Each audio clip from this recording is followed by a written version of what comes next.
Colin the Green Crane. This is a story about Colin, a crane who works at the wharf. While everyone gets ready for a party, Colin looks set to spend the night alone. But with good friends to help, he may just get some cheer after all. It was a frosty afternoon on Sodor. Colin was hard at work at the wharf. Colin was a shiny green crane. He had a long arm that was really useful for carrying things. Colin's friend, Freddie, was very excited.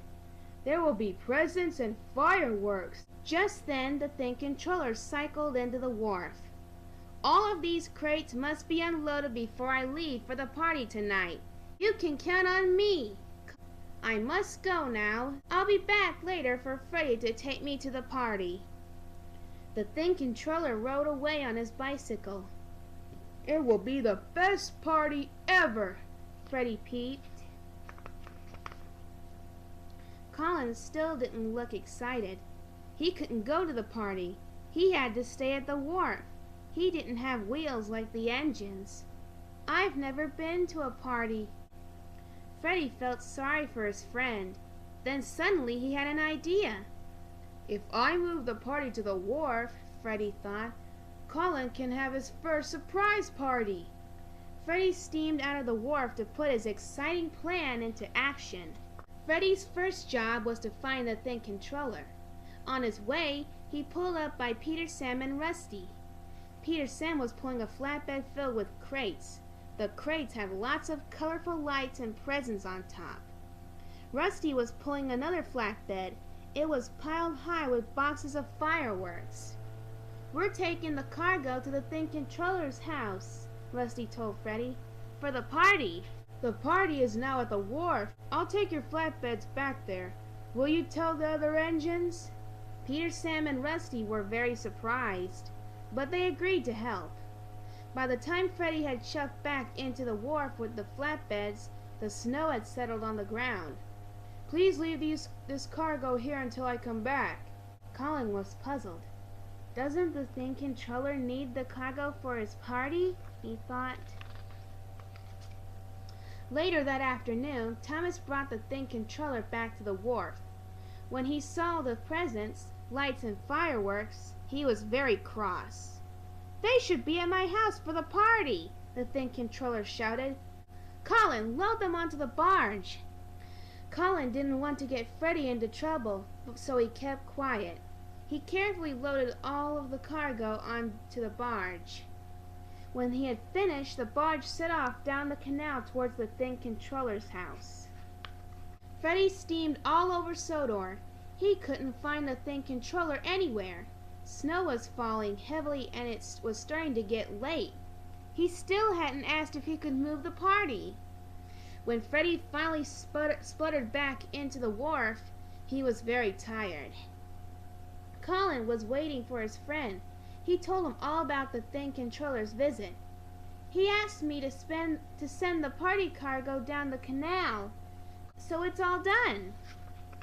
Colin was very pleased, but Freddie wasn't pleased at all. The children would be arriving at the thing controller's house in half an hour. There was nothing for the party there, and there was nothing at the wharf. Freddie felt terrible.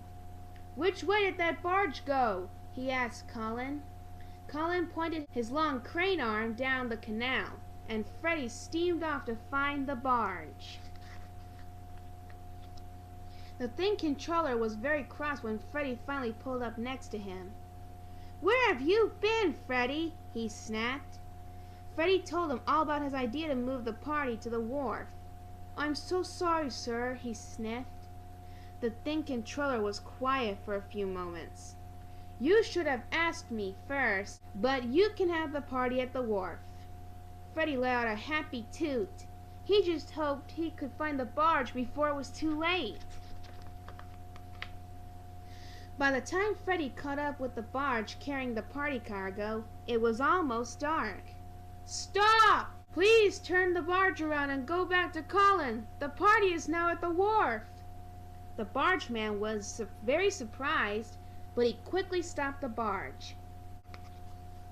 When Freddie pulled into the wharf, Colin had just finished his work for the day. "Have I got a story to tell you?" puffed Freddie. He began to tell Colin all about his party plans. Colin was surprised and delighted. "You moved the party for me?" he blushed. "Well, we'd better get to work." The friends quickly hatched a plan. Freddie steamed off to collect the children, while Colin waited for the barge to arrive with the cargo. He had some unloading to do. Colin moved the cargo in record time. When Freddie arrived with the children, everyone gasped. The wharf was filled with presents and lights. Many of the engines were there too. Then suddenly a loud bang echoed around the wharf. One after another, colorful fireworks shot up into the night sky. "Wow! Thank you so much, Freddie," smiled Colin happily. "I'll never forget my first party." The engines whistled and the children cheered. It was the best party ever. The end.